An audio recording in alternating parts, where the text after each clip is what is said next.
മലയാള സിനിമയ്ക്ക് തീരാ നഷ്ടമാണ് ശ്രീനിവാസന്റെ വിയോഗമെന്ന് Mathrubhumi chairman and managing editor PV. Chandran. അദ്ദേഹത്തിന്റെ സിനിമകളിലെ സാമൂഹ്യ രാഷ്ട്രീയ ആക്ഷേപങ്ങൾ ജനങ്ങൾ എക്കാലവും ഓർക്കുമെന്നും പി.വി. ചന്ദ്രൻ.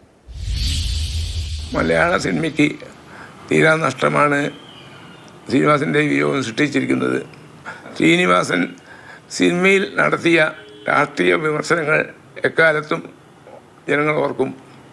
മാധുമി ഫെസ്റ്റിവലിൽ ശ്രീനിവാസനും സത്യൻ അന്തിക്കാടുമായി നടത്തിയ സംഭാഷണം ഞാൻ ഓർക്കുകയാണ്.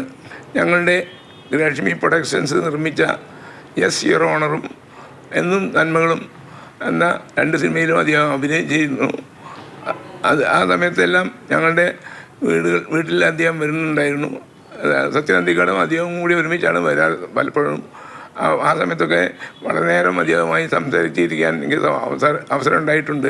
അദ്ദേഹത്തിൻ്റെ വിയോഗത്തിൽ ഞാൻ അനുശോചനം രേഖപ്പെടുത്തുകയും ആത്മശാന്തി നേടുകയും ചെയ്യുന്നു.